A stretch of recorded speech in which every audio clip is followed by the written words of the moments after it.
El apóstol Pedro es uno de los discípulos, es el discípulo más interesante de los 12 discípulos de Jesús. En todas las listas de discípulos es el que siempre se menciona primero. Es el que habla como portavoz del grupo. Es uno de los 3 discípulos más cercanos a Jesús.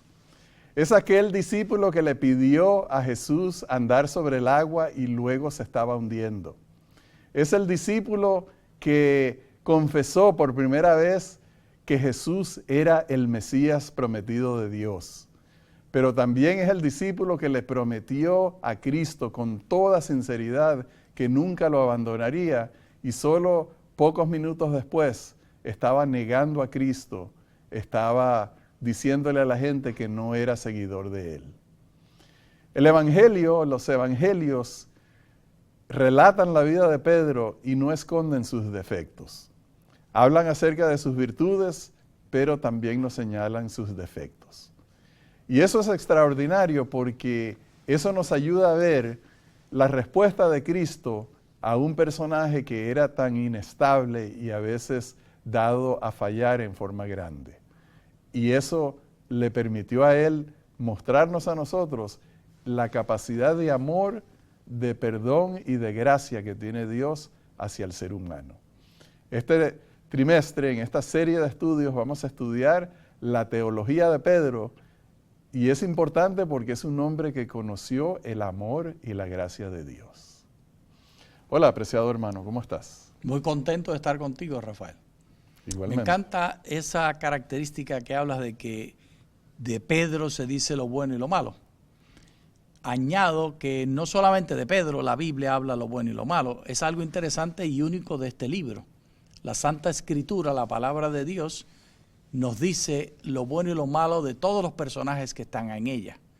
Eso es algo extraordinario en el contexto del antiguo cercano oriente, desde los inicios de la escritura de Moisés hasta el último libro del Apocalipsis. Todos los libros de la Biblia presentan la realidad humana y no presentan una perspectiva política donde todo siempre esté bien. Hay inclusive gobernadores que en la mente de ellos siempre hacen las cosas, no voy a decir nombre de ningún gobernador, ni estoy pensando en ningún presidente, Rafael, así que no te sonrías pensando que estoy hablando de alguien que conocemos. Que cualquier gobernador y cualquier presidente que mencione. No hay ninguno en particular que esté ahora mismo gobernando, que siempre es lo más excelente y que siempre todo lo que hace está bien. Pero así no es la escritura bíblica. Que el Señor nos ayude a ser como la escritura bíblica, ser transparentes. Oremos entonces al comenzar. Oremos. Amante Dios, que como Pedro y como la Biblia seamos transparentes, viéndonos en el espejo de la santa ley nuestros defectos y faltas, y que solamente virtudes veamos en el Espíritu Santo y en ti. Y lo que tú haces en nosotros siempre nos ayuda a entender que tú eres el Todopoderoso. Gracias por la vida de Pedro. Ayúdanos a gozarnos en su testimonio. En el nombre de Jesús. Amén. Amén. Amén. El Evangelio nos dice a nosotros que la primera vez que Pedro conoció a Jesús y Jesús conoció a Pedro fue cuando su hermano lo llevó a conocer a Jesús. O sea que antes de su llamado ya Pedro estaba empezando a entender quién era Jesús como maestro en Israel y los temas que él enseñaba. Y entonces vamos a tomar la historia de Pedro comenzando en el libro de Lucas, el capítulo 5. Aconteció que estando Jesús junto al lago de Genezaret, el gentío se agolpaba sobre él para oír la palabra de Dios. Vio 2 barcas que estaban cerca de la orilla del lago. Los pescadores habían descendido de ellas y lavaban sus redes. Entró en una de aquellas barcas, la cual era de Simón, y le rogó que la apartara de tierra un poco. Luego, sentándose, enseñaba desde la barca a la multitud. Cuando terminó de hablar, dijo a Simón: boga mar adentro y echad vuestras redes para pescar. Respondiendo Simón, le dijo: Maestro, toda la noche hemos estado trabajando y nada hemos pescado, pero en tu palabra echaré la red. Johnny, aquí hay una dinámica interesante. Jesús no había llamado a sus discípulos todavía. Jesús se estaba dando a conocer. Jesús estaba empezando a compartir el mensaje del Evangelio. Y aunque en este pasaje en particular no sabemos las palabras que dijo Jesús, nosotros sí sabemos los temas de los cuales hablaba Jesús. Es fácil adivinar de qué estaba hablando Jesús. Y yo te voy a decir algunos y tú me dices otros. Número 1, ustedes son preciosos a los ojos de Dios. Número 2, Dios está interesado en cambiar sus vidas y su manera de pensar en el presente. Uno tercero, Johnny, que creo que Jesús les dijo es, el Dios que está en los cielos es vuestro Padre Celestial. Y seguramente, al igual que le habló a Pedro lo que sigue después, yo los llamo a ustedes a seguirme a mí. Okay. Yo estoy interesado. Okay. El Dios del cielo que me envió ha hecho una cadena de la cual ustedes se convertirán en eslabones. Vengan.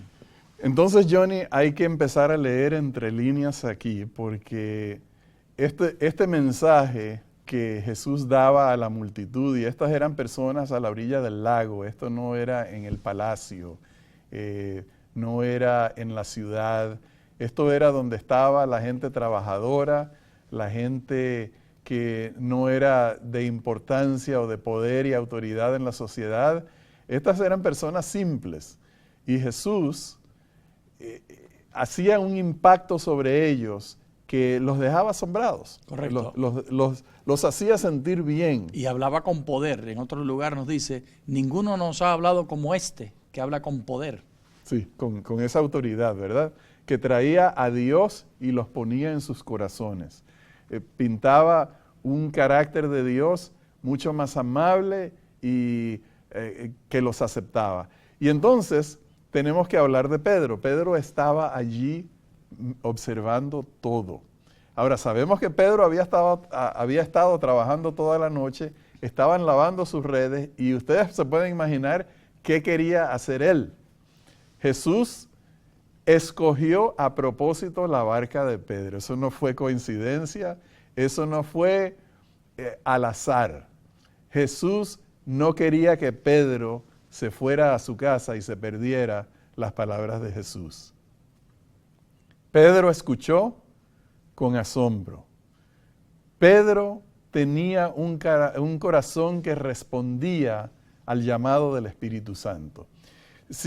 Tenemos que empezar a conocer a Pedro, Johnny, y una de las cosas que entendemos acerca de Pedro es que a pesar de, y tenemos que leer entre líneas, de nuevo digo, a pesar de ser un pescador, un hombre que no era de oficina, vamos a ponerlo así, no era de alturas, de poder y autoridad. No era un hombre fino.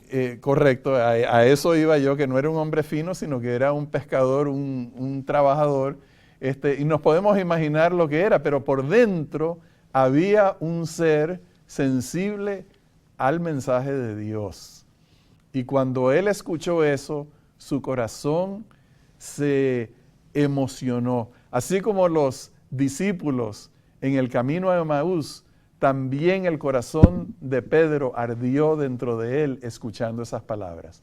Y eso era importante, Johnny, porque cuando Jesús le dijo a él, boga mar adentro y echa la red, si yo se lo hubiera dicho a Pedro, me hubiera dicho, estás loco. Y entiende esto, que el que lo está diciendo es un carpintero. A eso iba también. A pesar de que Jesús no sabía nada de pesca, esa no era su profesión o su entrenamiento, Pedro le dijo, porque tú, o sea, la autoridad que ya Jesús tenía como maestro en Israel, transformó la vida de Pedro. Correcto. Yo me hubiese gozado mucho estar allí y ver esa interacción. De manera particular, estoy interesado en entrevistar a Pedro y que él me cuente cómo fue la transformación, porque yo no puedo imaginar que Pedro era una persona que se tragaba lo que cualquiera decía. Y había muchos maestros predicando en ese tiempo, Rafael. Oh, sí, ¿cómo no? Entonces, Pedro tiene que haber rechazado a varios antes. Y no nos dice la Escritura que Pedro fue de los seguidores de Juan el Bautista. No dice. Así que probablemente rechazó a Juan el Bautista también. Es posible, sí. Pero yo quiero saber, quiero entrevistar a Pedro y preguntarle, Pedro, explícame, ¿cuál es la mecánica? ¿Cuál fue la diferencia? Y quiero imitar a Pedro y ser como él, seguidor de Jesús. Bueno, entonces sabemos lo que sucedió seguidamente. Fueron, echaron las redes, agarraron tantos peces como nunca lo habían hecho. Y Pedro, sumando todas esas experiencias, la autoridad de Jesús con esa palabra milagrosa, ese hecho milagroso, Pedro reaccionó. Y es cuando vamos a leer el siguiente pasaje. Versículo 8. Viendo esto, Simón Pedro cayó de rodillas ante Jesús diciendo, apártate de mí, Señor, porque soy hombre pecador. Por la pesca que había hecho, el temor se había apoderado de él y de todos los que estaban con él. Y asimismo de Jacobo y Juan, hijos de Zebedeo, que eran compañeros de Simón. Pero Jesús dijo a Simón, no temas, desde ahora serás pescador de hombres. Bueno, Johnny, ¿qué había en el corazón de Pedro que reaccionó de esa manera? Apártate de mí. ¿Cómo interpretas tú la psicología, la emoción del momento? Yo quisiera escuchar a Pedro. Yo quisiera que él contestara esa pregunta porque la tengo yo. Pero imaginándome e introduciéndome a través de mi experiencia, en la experiencia de Pedro, este concepto de tirarse de rodillas y al piso y abrazar los pies, las piernas de Jesús, al mismo tiempo que le está diciendo, apártate de mí. Entonces es como, cúcame Pedro, pero no me cuques. Apártate de mí, pero no te dejo ir. Entonces, esa experiencia son dos emociones al mismo tiempo. Adoración, deseo de estar con Él y que no se le vaya. Esto yo lo quiero seguir experimentando, esto yo lo quiero tener por siempre. Y a eso es que te invita Dios, a experimentar con Jesús a través del Espíritu Santo continuamente la experiencia de esa conexión. No te apartes de mí. Pero al mismo tiempo se siente él inmundo, se ve a sí mismo condenado y quiere entonces que se aparte Jesús para que no se ofenda por causa de su pecado. Qué interesantísimo, ¿verdad, Rafael? Ojalá, espero el momento cuando nos sentemos con él. Y te invito a la conversación también. ¿Tú quieres estar en la conversación? Esa conversación la va a tener más de una vez. Pero Johnny, aquí hay otra lectura y es algo hermoso. Así como Pedro, hay innumerables personas que si escuchan las palabras de Jesús, estarán dispuestas a ponerse de rodillas ante Él. Y también, así como Jesús ya invitó a Pedro para hacerlo pescador de hombres, Jesús quiere llamar y aceptar a muchos otros, a todos, para también hacerlos pescadores de hombres.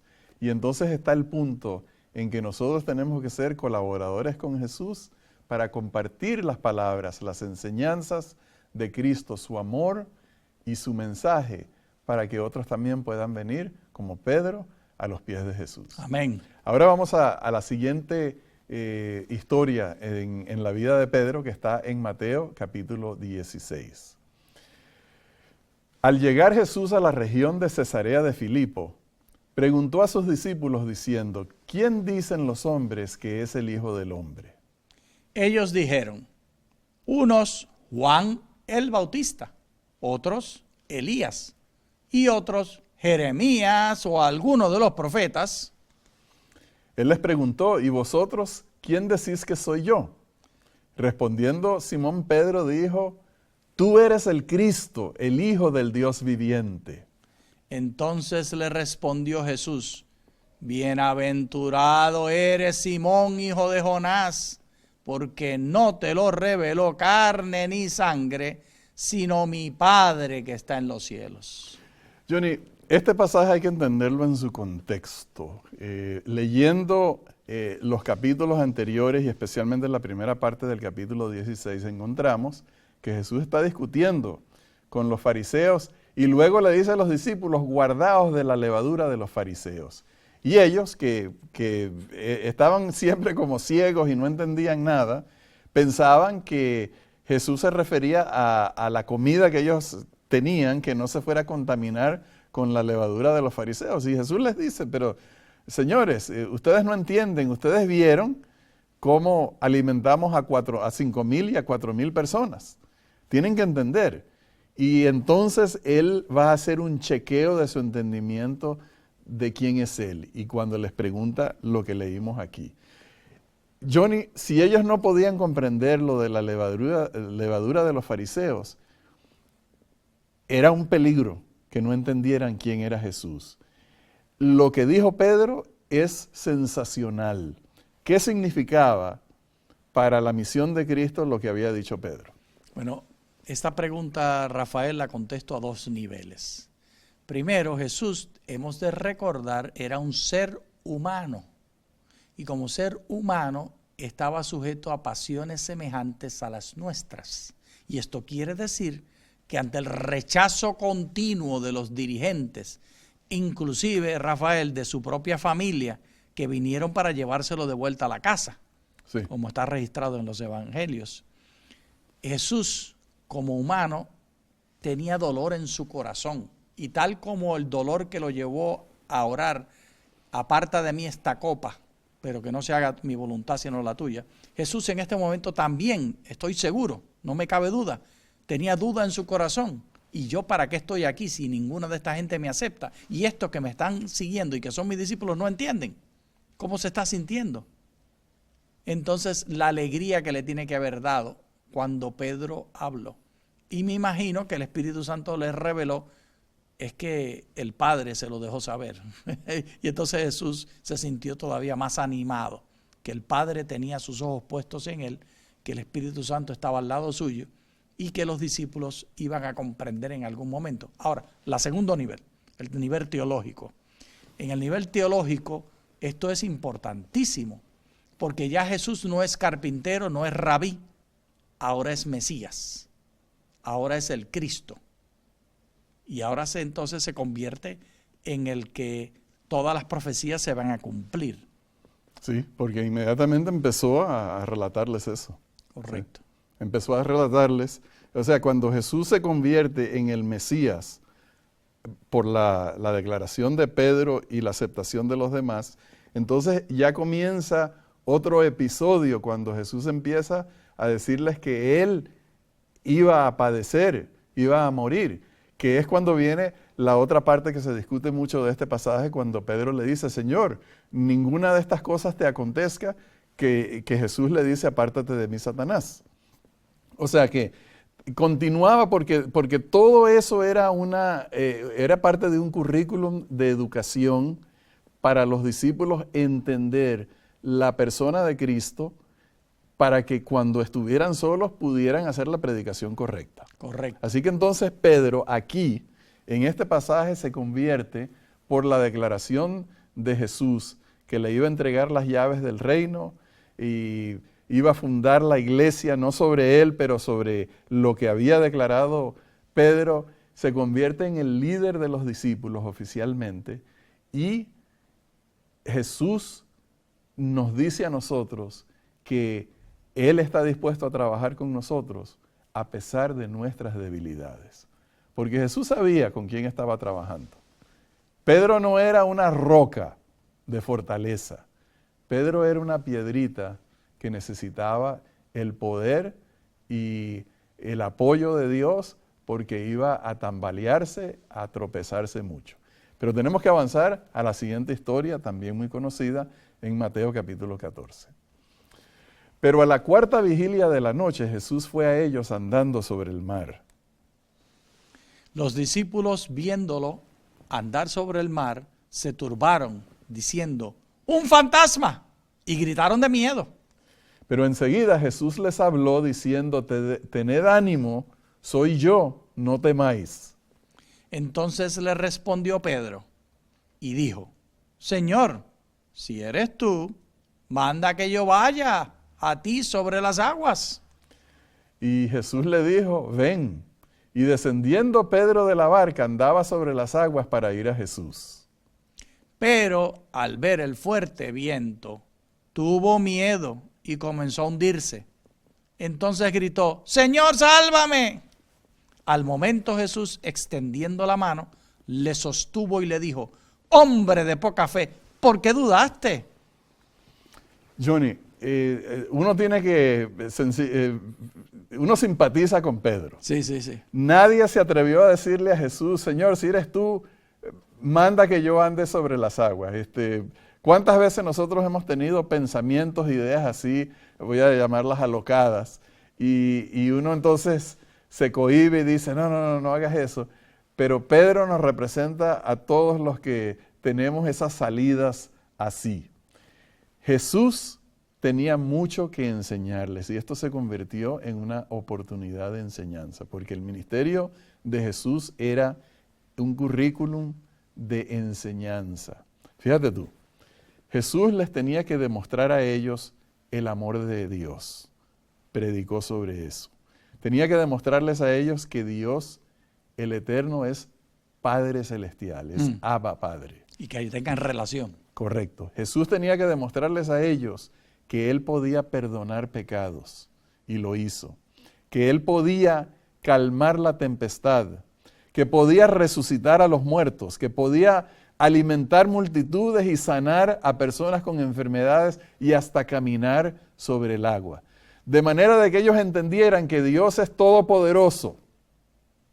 Y que está disponible a ellos este poder. A eso iba. Te me adelantaste. Que Dios es todopoderoso, pero que Él se interesa en ellos.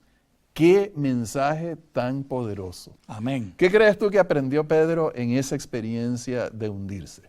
Me parece que Pedro, de una manera muy apropiada, hizo lo que muchos piensan, pero no se atreven a decirlo. Él dijo, si tú eres el Cristo, en otras palabras, ¿será que este es o no es? Y hay dos opciones. Bueno, si es, pues ya lo veremos. Pero yo no me voy a arriesgar para no ofenderlo. Dios no se ofende. Eso es lo primero que debemos de entender. Dios no se ofende de que traigamos nuestras dudas a la superficie. Dios no se ofende de que tú te comuniques. La ofensa de Dios es cuando le das la espalda, cuando le ignoras, cuando por orgullo humano no te comunicas con Él. Esa es la ofensa a Dios. Lo otro que tenemos que entender es la importancia de reconocer nuestras faltas y defectos. Si Pedro hubiera sido orgulloso, empieza a tratar de nadar y no llama, déjame regresar a la barca. Pero él no tenía preocupación de eso. A mí qué me importa lo que piensen de mí. A mí lo que me interesa es no defraudar a mi Jesús. Eso es lo que yo veo allí. Porque recuérdate que en otras ocasiones, cuando él vio a Jesús, él se tiró al mar para nadar y llegar a Jesús, hasta la orilla. Sí. Así que este no es un enclenque que se va a ahogar. Su reclamo y su llamamiento no era por su preocupación de su salud física, de sobrevivir. Su preocupación era la vergüenza que tiene ante Jesús. Jesús, yo estaba caminando y ahora mira lo que me ha pasado, que te estoy defraudando. Así es que yo veo la interpretación. Ahora, Johnny, yo había mencionado que Jesús tiene un currículum que necesita enseñar a los discípulos, pero mirándolo desde el punto de vista del currículum nulo, o sea, de lo que no se enseña, ahí hay algo que aprender también. Hay cosas que Jesús no enseñó porque no son verdad. Una de las cosas que Jesús no enseñó es que Dios está buscando nuestros pecados para castigarnos. De que Dios está pendiente de todos los errores que cometemos para condenarnos. Tiene contabilidad de los errores. Correcto. Jesús nunca enseñó eso y por lo tanto nosotros no debemos de pensar eso acerca del carácter de Dios. Y jamás debemos de practicar eso porque representamos equivocadamente a Dios. Ese es el diablo. Esa es la obra del diablo.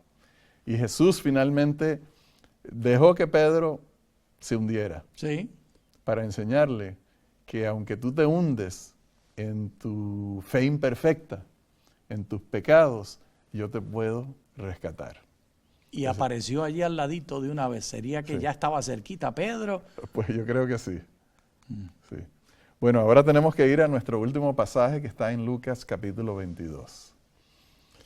Versículo 31. Dijo también el Señor: Simón, Simón, Satanás os ha pedido para zarandearos como a trigo. Pero yo he rogado por ti para que tu fe no falte. Y tú, una vez vuelto, confirma a tus hermanos. Él le dijo: Señor, estoy dispuesto a ir contigo no solo a la cárcel, sino también a la muerte. Y él le dijo: Pedro, te digo que el gallo no cantará hoy antes que tú niegues 3 veces que me conoces.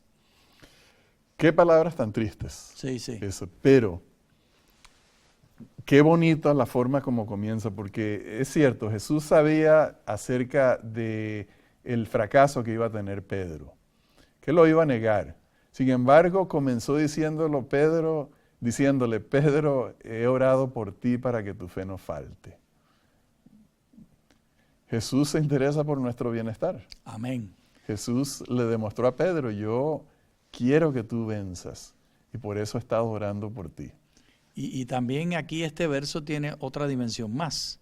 Notemos que en las palabras de Jesús, en el verso 31, le dice que Satanás os ha pedido para zarandearos. ¿A dónde nos lleva esto? A Job, el capítulo 1 y el capítulo 2, donde Satanás es el que habla acerca de Job. Por supuesto, fue por la iniciativa de Dios, que le dice: ¿no has visto a Job? Así que yo no sé si la misma iniciativa tuvo Dios con Satanás acerca de Pedro. ¿No has visto a Pedro como este es bueno? Yo no sé. Lo que sí sé es que para mí, de manera práctica, cuando estoy en tentación, puedo tener la seguridad que si algo me está ocurriendo, Jesús oró por mí. Y Dios lo ha permitido. Está en el plan de Dios que permitir que Satanás haga esto sobre mí. No hace esto que sea más fácil, pero sí hace que tenga más confianza, que yo no pierda la fe. Luego, este asunto de perfección o no perfección, jamás vamos a podernos convencer, Rafael, tenemos que entender eso. No importa cuánto leamos esto, siempre vamos a estar enfocados en las faltas nuestras y pensando que no merecemos. Pero tenemos que leerlo una y otra vez y recordarnos: idem justus et peccatus, al mismo tiempo justo y pecador. Dios te acepta como estás. No tengo que ser bonito, Rafael, para que Dios me acepte. Si fuera por ser bonito, estoy perdido. Y cuando digo ser bonito, no me estoy refiriendo solamente a la apariencia física, sino a ser aceptable o a ser apetecible a las personas que están alrededor mío. Aunque yo sea despreciable, soy aceptable ante Dios.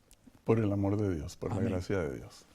Bien, apreciados hermanos, estamos llegando al final de la lección. Para la semana que viene comenzamos con la teología de Pedro, con un tema que se llama una herencia incorruptible. Dios les bendiga abundantemente. Muchas gracias.